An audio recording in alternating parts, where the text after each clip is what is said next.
This is Gary Butterfield. This is Cole Ross. This is Monster, my podcast. And this is Cthulhu. There's a monster in my podcast. The big one, baby. This is a great old one. Ooh, one of the best. Yep. Welcome to Cthulhu Week. Yep. And one extra day. It's a baker's week, Gary. It's a baker's week. Welcome to the baker's week on the big boy. And it's big boy season.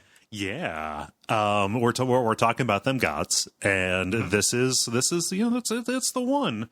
Although people who are only passingly aware of the Cthulhu mythos may believe that Cthulhu is kind of a bigger deal than he is. Yeah. He is only a great old one. He is not an outer god or some such. Yeah. This entry doesn't do a lot to sell Cthulhu. No. To me. Because it is, so far, the things we've run into, this has the most Derleth stink on it. Yeah. Like these the first paragraph, fine and good. Mm-hmm. Second paragraph, fine and good.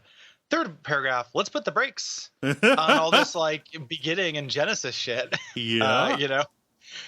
Because it's got all this, like, oh, he's actually the second cousin of this collection of consonants and, has three mates, one of which he murdered and stuff. It ends up becoming, like, Aeons of Our Lives.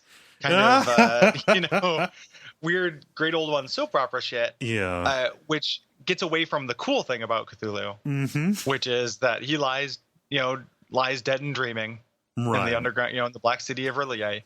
And, someday the stars will be right and he'll come and wreak havoc on the earth. Yeah. He'll destroy us all and it'll be fine. We've been waiting for it.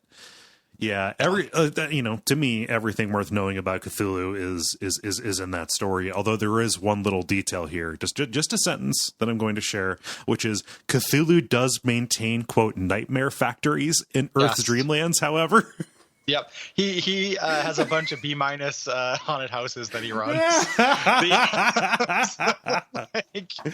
Yeah. It's that's real weird. Like having to add him into the Dreamlands and stuff. Like he's such that story. Like I reread Call of Cthulhu when I was recovering from the procedure. Right. I read a bunch of Lovecraft stuff.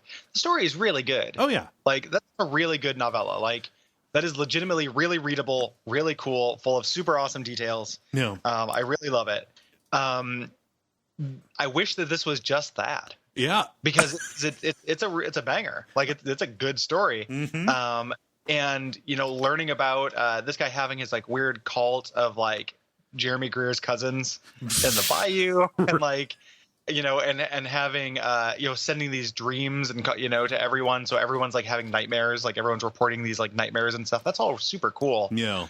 Just don't need to know about him having his own separate pocket dreamlands. No, and I really don't need to have like an infrastructure really built up around his nightmare production capacity. Yeah. I just can in the story I just read that as like psychic bleed. It's just run off because of his sleep. He's getting closer. Yeah. It's getting closer when he wakes up. Yeah. And it's like, oh shit, the stars are getting closer to right. Mm-hmm. One of the other things too about so that's the cool part about Cthulhu, and obviously like I've never had Cthulhu show up in a campaign I've run because he is the mascot. Right. He's Pocket. Hey buddy, get the fuck out of the sink. Listen, Chonk. Chonk, you do not need to drink like sink water. No. Yeah. Well, I want to.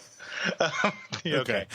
But the I've never run with him, and just because he's so like mascot eyes, like there's like he's little. He's got little plushies and I've got exactly. I was going to say the plush too. I've got a plush of him on my bookshelf.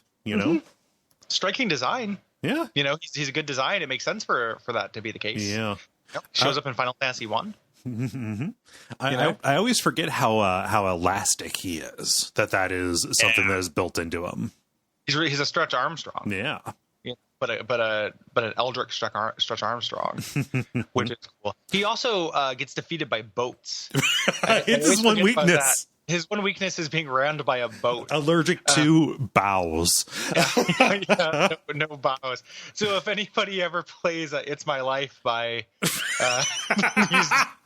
he's done.